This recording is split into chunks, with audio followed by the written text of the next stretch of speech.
Hello विद्यार्थी मित्रों, आज આપણે ભણીશું ધોરણ 11 આજનો વિષય છે એસપી ભાગ 2 ચેપ્ટર 1 સેક્રેટરીનો અર્થ અને તેના પ્રકારો। હવે આપણે જોઈશું ત્રીજો સવાલ, સેક્રેટરીના પ્રકારો જણાવો। તો સેક્રેટરીના કુલ 6 પ્રકારો છે। 6 પ્રકારની અંદર કંપની સેક્રેટરીના 2 પ્રકાર અલગથી અને જે મંડળના સેક્રેટરીની વાત કરીએ તો મંડળના સેક્રેટરીના 6 પ્રકાર બીજા છે। એટલે કે અહીં આપણે સૌથી પહેલા જોઈશું કે સેક્રેટરી જે હોય છે જેની અંદર આપણે અહીંયા આપ્યા છે એના 6 પ્રકાર, ખાનગી સેક્રેટરી, રાજકીય સેક્રેટરી, કંપની સેક્રેટરી, રાજદૂત કાર્યાલયના સેક્રેટરી, વિભાગીય સેક્રેટરી અને મંડળના સેક્રેટરી। હવે આ 6 સેક્રેટરીની અંદર જે કંપનીના સેક્રેટરી હોય છે તેની અંદર સામાન્ય સેક્રેટરી અને વહીવટી સેક્રેટરી તરીકે બીજા નિમણૂક કરવામાં આવે છે। તે જ પ્રમાણે મંડળના સેક્રેટરીની વાત કરીએ તો તેની અંદર પણ 6 બીજા પ્રકારો છે। વિદ્યાર્થી મંડળના સેક્રેટરી, ક્લબના સેક્રેટરી, શૈક્ષણિક સંસ્થાઓના સેક્રેટરી, મજૂર મંડળના સેક્રેટરી, વેપારી મંડળના સેક્રેટરી અને સરકારી મંડળના સેક્રેટરી। એટલે કે આ દરેક प्रकार વિશે આપણે एक एक કરીને જાણીએ तो हम यहाँ पर देखेंगे कि सेक्रेटरी के कुछ प्रकार है, यानी कि कुछ हिस्से हैं। तो इस तरीके से इसके तकरीबन 6 हिस्से हैं। तो ये 6 हिस्से हम लोग यहाँ पर देख रहे हैं। 6 हिस्से में से कंपनी सेक्रेटरी के दूसरे 2 हिस्से हैं और मंडल के जो सेक्रेटरी रहता है उसके भी 6 हिस्से और है। तो हम लोग बारी बारी करके एक एक करके हम उसको देखेंगे। तो सबसे पहला जो है हमारे पास वो क्या है, खानगी सेक्रेटरी। खानगी सेक्रेटरी का असल में काम क्या होता है, तो मोबाइल है, इंटरनेट के जरिए से या ईमेल के जरिए से जवाब देना या पत्र व्यवहार करना, खत लिखना या जो भी रोजाना के जो काम है वो करना, मुलाकातें करवानी, कार्यक्रम उसके लिए बनाना, पूरा टाइम टेबल बनाना, यानी इस तरीके से जो काम करता है वो खानगी सेक्रेटरी है। और ये फिल्म कलाकार जो होते हैं या डॉक्टर, वकील, इंजीनियर जो भी है वो लोग अपने पास में इस तरीके से, चार्टर्ड अकाउंटर है वो लोग अपने पास इस तरीके से खानगी सेक्रेटरी अपने पास में रखते हैं। अब हम लोग इस सेक्रेटरी को या तो पीए के नाम से भी पहचान सकते हैं। એટલે કે અહીં આપણે જોઈએ તો આ સેક્રેટરીની અંદર, ખાનગી સેક્રેટરીની અંદર જેને આપણે પીએ તરીકે પણ ઓળખીએ છીએ। એટલે કે આ સેક્રેટરી કોણ રાખે છે કે ફિલ્મ કલાકારો હોય, ડોક્ટર હોય, વકીલ હોય, ચાર્ટર્ડ એકાઉન્ટર હોય, તે લોકો આવા સેક્રેટરીને પોતાની પાસે રાખે છે। ત્યાર પછી આપણે બીજું કીધું છે રાજકીય સેક્રેટરી। तो राजकीय सेक्रेटरी એટલે કે પશ્ચિમી દેશોની અંદર જ્યારે ચૂંટણી ઇલેક્શન કરવામાં આવે છે તો જે લોકો ચૂંટાઈને પ્રમુખ પદ ઉપર આવે છે તે લોકોના વિવિધ ખાતાઓ વહીવટ સંભાળવાનો હોય છે। તો આવા વહીવટ સંભાળવા માટે રાજકીય સેક્રેટરીની નિમણૂક કરવામાં આવતી હોય છે।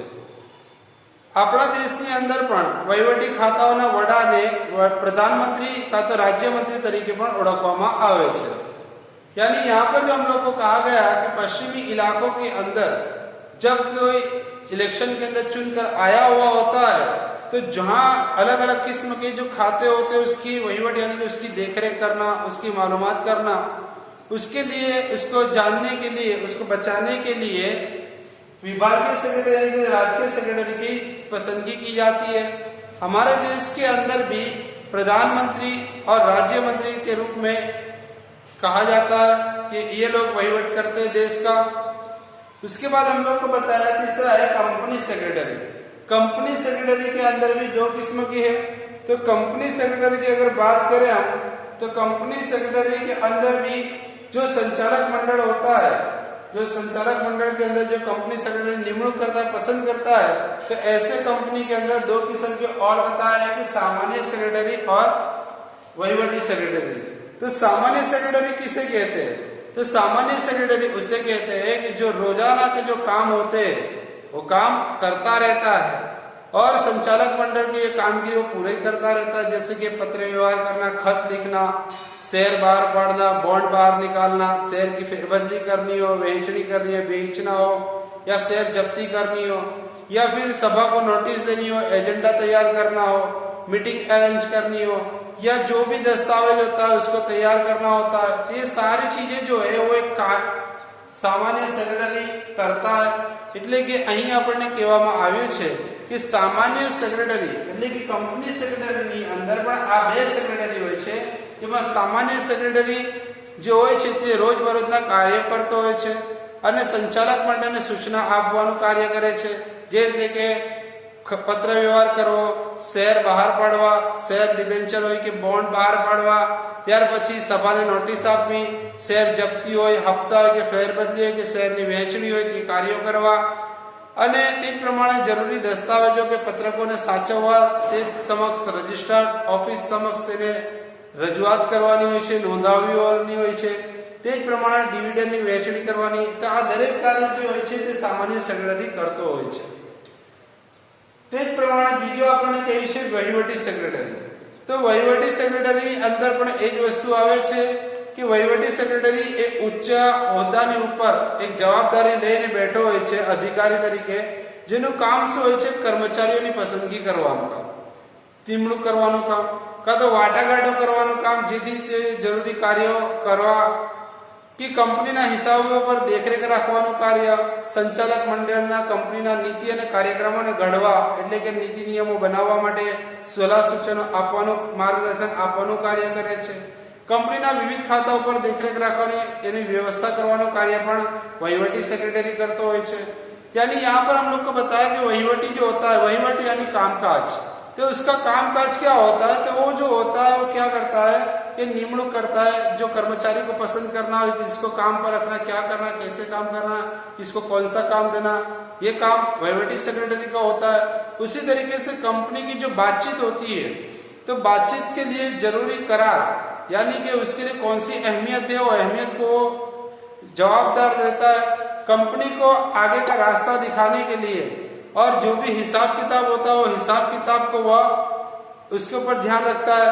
और जब भी कोई कंपनी नीति यानी को कोई नियम बनाने के लिए या कोई कार्यक्रम करने के लिए जब भी कोई सलाह सूचन लेती है, तो सलाह सूचन के अंदर वो मार्गदर्शन भी देता है. और जब इस व्यवस्था के अंदर यानी कंपनी के खाते के अंदर वो व्यवस्था के अंदर अपना कार्य यानी कि देखरेख का कार्य, व्यवस्था को सही तरीके से चलाने का कार्य भी एक वहीवटी सेक्रेटरी करता है. ત્યાર પછી આપણે જોઈશું રાજદૂત કાર્યાલય સેક્રેટરી.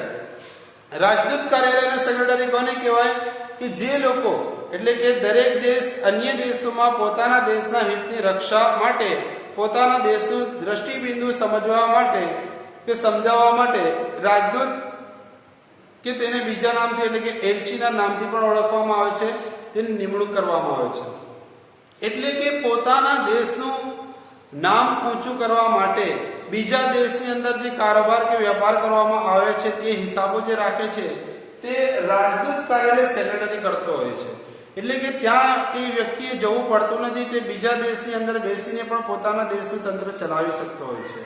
यानी कहने का मतलब ये हुआ कि राजदूत सेक्रेटरी वो होता है कि अन्य देश के अंदर अपना कारोबार लेकर बैठा होता है और वहां की तमाम किस्म की जानकारी वो अपने मालिक को पहुंचाता है, जिसको या तो हम लोग एलची के नाम से भी पहचान सकते हैं.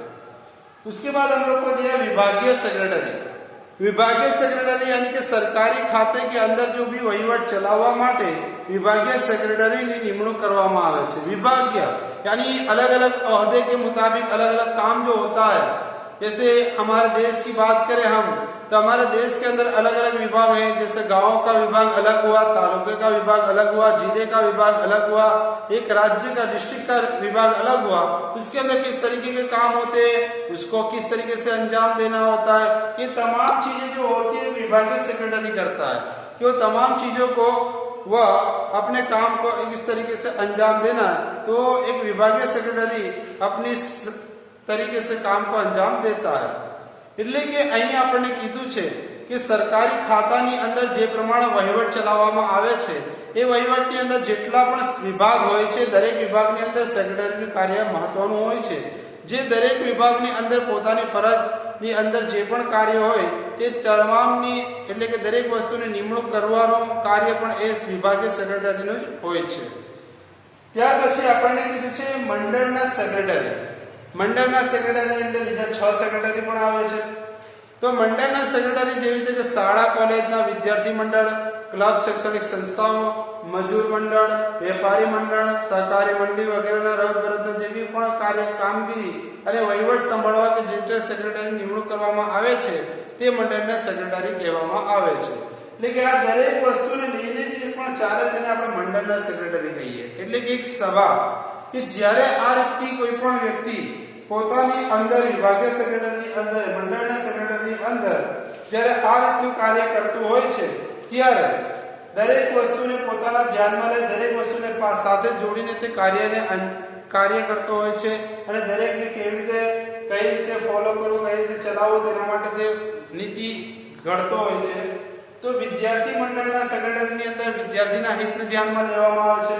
ક્લબના રીતે મેમ્બર હોય, શૈક્ષણિક સંસ્થાના મેમ્બર હોય છે. શૈક્ષણિક સંસ્થાની અંદર કઈ રીતે વધારો કરવો, કઈ રીતે શૈક્ષણિક વસ્તુની અંદર સુધારો લાવવો, મજૂર મંડળ એટલે કે મજૂર પાસે કઈ રીતે કામ લેવું, મજૂરને કઈ રીતે આપણું સમજ કરવું, વેપારી મંડળની અંદર વેપારીઓ જોડે કેવી રીતે વ્યવહાર કરવો, કઈ રીતે વેપારીઓને વેપારનું પ્રમાણ ઉપર લાવવું. સરકારી મંડળની અંદર પણ આ જ વસ્તુ હોય છે કે સરકારના તંત્રની અંદર કઈ રીતે સુધારો કરવો. તો આ દરેક વસ્તુ જે છે તે એક મંડળના હિસાબથી આપણે વાત કરીએ તો કે સેક્રેટરી જે હોય છે દરેક વસ્તુની અંદર તે સેક્રેટરી પોતાનું અસ્તિત્વ બચાવવા માટે, પોતાના અસ્તિત્વથી કંપનીને બચાવવા માટે કે દેશને બચાવવા માટે કે અલગ અલગ વિભાગીય મંડળના દરેક વસ્તુને બચાવવા માટે તે પોતાનું કાર્ય કરતો હોય છે. यानी सेक्रेटरी के बिना ये सही यानी कि सेक्रेटरी के बिना ये चीज संभव नहीं है. अगर हम लोग सेक्रेटरी रखेंगे तो क्या होगा कि इस तमाम चीजों को जो अंजाम देने का होता है वो अंजाम हम लोग दे सकते नहीं है.